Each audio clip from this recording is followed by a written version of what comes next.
အားလုံးပါလို့ကျွန်တော်ဒီမှာ share ဖို့ဝင်ဒီမှာ share YouTube channel ကိုကြည့်ပါလို့ကျွန်တော်ခုကမြောက်ပေးခြင်းနဲ့ကြောင်းလည်းဗာလဲဆိုကျွန်တော်ပုရုဇဉ်လူတိုင်းမှန်လို့ရှိရင်ကျွန်တော်လောဘဒေါသမောဟဆိုတော့အနေနဲ့များရှိကြပါလေလို့ဒီလောဘဒေါသမောဟကြောင့်ကျွန်တော်ဆိုပေးချက်တွေမှားရနိုင်တယ်ပြီးတော့ဘဝပြည့်နိုင်တယ်လို့ကြောင့်ဆိုဒီလောဘဒေါသမောဟဖြစ်လာလို့ရှိရင်ထင်းပုံထင်းကြီးလေးကိုကျွန်တော်မြောက်ပေးခြင်းပါလို့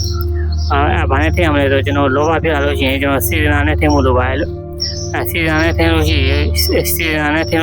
ကျွန်တော်လောဘကြောင့်ဖြစ်မဲ့မှားရမှုတွေဆိုတာလောဘကြောင့်မမှားရတော့ပါဘူးလို့မှားရမှုတွေမရှိတော့ပါဘူးလို့အဲဒီမှာကျွန်တော်ဒေါသဖြစ်လာလို့ရှိရင်ကျွန်တော်မေတ္တာနဲ့ထင်းဖို့လိုပါလို့လူတယောက်ကြောင့်ကိုယ်ဒေါသဖြစ်တယ်ဆိုလို့ရှိရင်ဒီလူကငါ့ကိုတက်ဒေါသပြောင်းတော့လုံးဝမဟုတ်ပါဘူးလေသူ့မှာလည်းသူ့ကြောင့်လည်းသူရှိရဆိုတဲ့မေတ္တာနဲ့ထင်းဖို့လိုပါလို့နံပါတ်3ချက်ကကျွန်တော်မောဟဖြစ်လာလို့ရှိရင်ကျွန်တော်သတိနဲ့ထင်းဖို့လိုပါလို့ကျွန်တော်ခုမှမပေးအကြောင်းအရာတွေမိတ်ဆွေတို့ကြိုးရှိမလို့ကျွန်တော်ယုံကြည်ပါလို့ပြန်ပြီးတော့နောက်တော့ပြန်ပြီးတော့ပြောမယ်ဆိုလို့ရှိရင်ကျွန်တော်လောဘဖြစ်လာလို့ရှိရင်ကျွန်တော်စေတနာနဲ့ထင်းဖို့လိုတယ်ဒေါသဖြစ်လာလို့ရှိရင်ကျွန်တော်မေတ္တာနဲ့ထင်းဖို့လိုတယ်မောဟဖြစ်လာလို့ရှိရင်ကျွန်တော်သတိနဲ့ထင်းဖို့လိုပါလို့